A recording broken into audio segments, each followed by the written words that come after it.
Assalamualaikum warahmatullahi wabarakatuh. Video kali ini ilmu perbuatan yang dibenci Allah Subhanahu wa taala. Untuk itu kawan-kawan sadonyo mohon untuk di like, comment, and share dan subscribe video di bawah. Bismillahirrahmanirrahim. Assalamualaikum warahmatullahi wabarakatuh. Alhamdulillahillazi khalaqal hayata wal mauta liyabluwakum ayyukum ahsanu amala.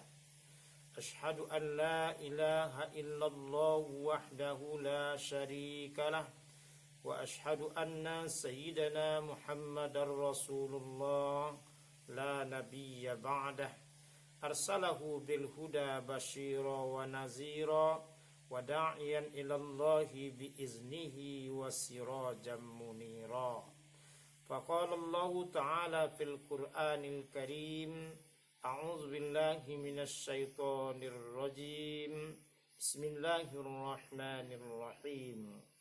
Ma asaba min musibatin fil ardi wala fi anfusikum illa fi kitabin min qabli an nabra'aha inna zalika 'ala Allahi yasir likai la ta'sau 'ala ma fatakum wa la tafrahu bima atakum wallahu la yuhibbu kulla mukhtalin fakhur. Shadaqallahul aliyyul azim. Kaum muslimin dan muslimat, soimin dan soimat, rahimakumullah. Puji dan syukur kembali kita ucapkan kehadirat Allah Azza wa Jalla atas limpahan rahmat dan karunia-Nya. Kita mampu melaksanakan aktivitas ibadah pada bulan yang sangat mulia ini. Selawat dan salam buat Nabi Muhammad sallallahu alaihi wasallam. Allahumma sholli ala Muhammad wa ala ali Muhammad. Tausiah kita pada hari ini 5 sikap yang sangat dibenci Allah Subhanahu wa taala. Kita meyakini Allah berfirman dalam surat Asy-Syams, fa alhamaha fujuraha wa taqwaha. Qad aflaha man zakkaha wa qad khaba man dassaha. Dan demi jiwa dan apa yang kami ilhamkan kepada jiwa itu, sungguh beruntunglah orang yang mengikuti kekuatan iman, kekuatan takwa dalam kehidupannya, dan sangat merugilah orang yang senantiasa berbuat keburukan. Dari ayat ini dinyatakan ada 2 kekuatan dalam jiwa kita. Fujuroha wa taqwaha. Sifat yang mengarah kepada keburukan dan sifat yang mengarah kepada kebaikan.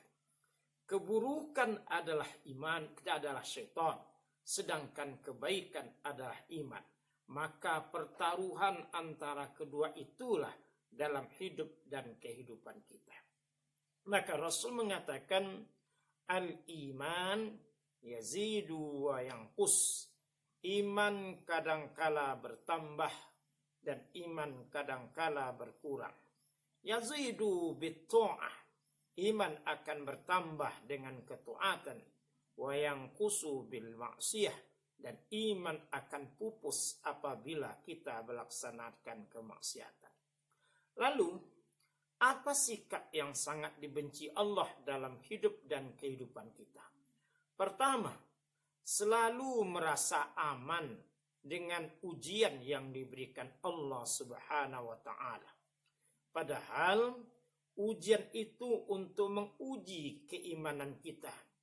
Ahasiban nas ayyusraku ayyakulu amanna wa hum la yuftanun. Apakah kami biarkan manusia itu berkata beriman sebelum mereka kami uji? Sebaiknya kita jangan merasa aman dari ujian Allah sebelum kita masuk ke dalam surga. Allah menjelaskan dalam surah Al-Hadid ma asaba min musibatin fil ardi wala fi anfusikum. Tidak akan mungkin datang musibah pada bumi ini dan juga tidak akan mungkin ada musibah yang akan menimpa dirimu illa fi kitabim min qabli an nabra'aha. Sebelum kita diciptakan, Allah telah menentukan takdir kita. Inna zalika 'alallahi yasir. Maka hal yang demikian hanyalah mudah bagi Allah. Kenapa? Allah mengatakan litasau 'ala ma fatakum wala tafrahu bima atakum. Akan jangan bersedih hati orang yang ditimpa musibah dan jangan sombong orang yang tidak terkena musibah. Sebab Allah sangat tidak menyukai orang-orang yang sombong lagi membanggakan diri. Lalu ketika COVID-19 virus corona yang menimpa kita, bagaimana sikap kita pada hakikatnya? Pertama, ada orang yang bersikap ridho menerima COVID-19 itu, lalu berusaha mempertahankan imun tubuhnya agar mereka tidak nantinya terkena COVID-19 dan mereka selamat. Sikap ridho menerima dengan senang hati dan berusaha agar COVID itu cepat berlanjut. Sebenarnya bukan seberapa ujian yang diberikan Allah kepada kita. Ingatlah ketika Allah menguji para nabi dan rasulnya dengan ujian yang sangat luar biasa. Ada seorang nabi yang diuji oleh Allah, Ayyub alaihissalam. Dalam kehidupan yang serba kaya raya, diuji dan digoda syaitan, Ayyub tidak pernah gentar. Ayyub tetap taat kepada Allah. Sampai setan berkata, mungkin karena Ayyub punya kekuatan, punya harta, maka dia tetap dalam kondisi beriman dan ridho. Coba kalau saya uji dengan yang lain dan Allah mempersilahkan. Akhirnya Ayyub dapat penyakit yang tidak ada obatnya. Seluruh tubuhnya berulat. Dari hidup di tengah keramaian orang, karena bau busuk yang keluar dari aroma tubuh Ayyub, Ayyub dipinggirkan, dipindahkan, sampai Ayyub tinggal di tepi hutan belantara. Sampai anak dan orang lain tidak bisa melihatnya. Dia tinggal bersama istrinya. Akhirnya ulat itu semakin menggerogoti seluruh tubuhnya. Namun Ayyub tetap menerima takdir Allah. Tetapi dia tetap berzikir kepada Allah. Berzikir dengan lidahnya. Ingat Allah dengan hatinya. Akhirnya ulat itu mencoba untuk memakan lidah dan hatinya. Di situ Ayyub baru berdoa. Ya Allah, andai kata lidah saya itu habis oleh ulat, maka lidah saya tidak bisa berzikir kepadamu. Andai hati saya pun habis oleh ulat, maka saya tidak ingat kepadamu. Maka ketika Allah katakan engkau telah selamat dari ujian, lalu Ayyub mandi, jatuhlah ulat belulat itu. Akhirnya Ayyub sehat kembali. Begitulah ujian diberikan Ayyub. Oleh sebab itu corona itu ada batas waktunya. Ketika masa dia tidak berkembang dan negeri ini akan aman, yang penting kita berusaha. Apa usaha kita? Patuhi aturan pemerintah. Ada protokol COVID, mencuci tangan, memakai masker, lalu kita memakai sanitizer, menghilangi social distancing dengan orang lain, menjauhi pergaulan, dan stay of home, selalu berada di rumah, merupakan upaya bagi kita dalam kondisi orang yang ridho. Ada orang yang menerima ujian Allah itu tidak sabar, mengatakan Allah tidak adil, mengatakan Allah itu tidak sayang kepadanya. Padahal berapa kekayaan Allah berikan, selamanya dia tidak ingat kepada Allah. Maka banyak orang yang keluh kesah, melanggar aturan-aturan, akhirnya mereka pun terkena COVID itu. Oleh sebab itu, jangan merasa aman dari ujian Allah. Berusaha keluar dari ujian untuk menyelamatkan kita. Sebab orang-orang yang kuat adalah orang yang mampu melawan tantangan. Hidup tanpa tantangan, hidup tidak akan bermakna. Semoga kita semua masyarakat tanah datar terhindar dari COVID-19 ini dan penyakit ini cepat pergi dan kita jadi orang yang kuat. Kaum muslimin dan muslimat rahimakumullah. Yang kedua, sikap yang dibenci Allah Subhanahu wa taala, melupakan dosa dan kesalahannya kepada orang lain. Padahal dosa dan kesalahan itu tercatat rapi di sisi Allah. Faman ya'mal misqala dzarratin khairan yarah wa man ya'mal misqala dzarratin syarran yarah. Siapa yang berbuat biji kebajikan sebesar biji zarrah kecil, itu akan dibalasi kebaikan. Siapa yang berbuat keburukan sebesar biji sawi pun akan dibalasi. Sekalipun dia tersimpan di dalam batu, berada di dasar laut, ya'ti bihallah. Itu semua akan dikemukakan oleh Allah. Oleh sebab itu, kita jadi orang mulia, kadang karena keburukan kita disimpan oleh Allah Subhanahu wa ta'ala. Maka kita introspeksi diri. Jangan sekali-kali melupakan dosa. Karena dosa adalah spirit untuk bertaubat. Sehingga taubat kita menjadi taubat nasuha.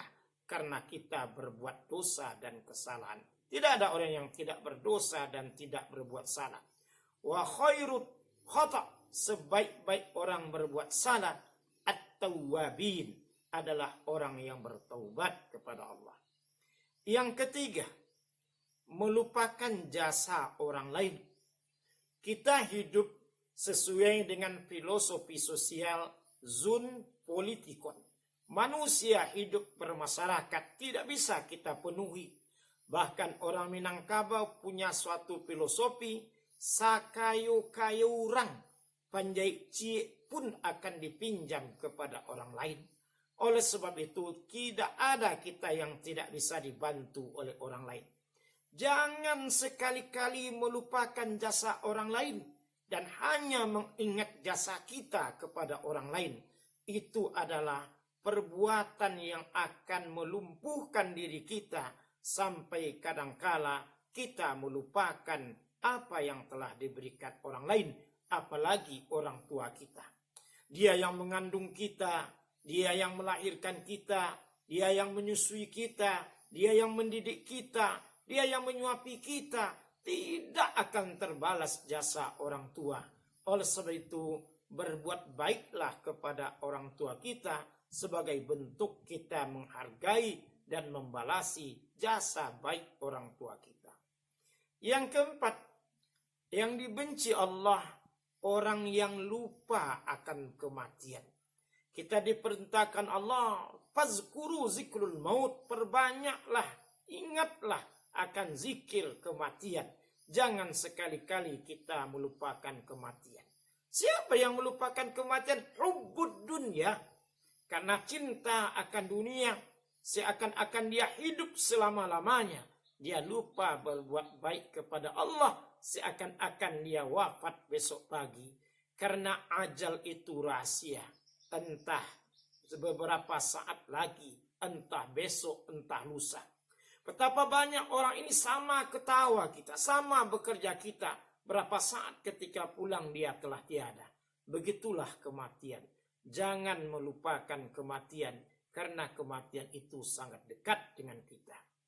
Yang lima, yang sangat dibenci Allah, orang yang memandang remeh perintah solat. Padahal solat farku bainal mu'min wal kafir. Membedakan antara orang beriman dengan orang kafir, tarkus solat.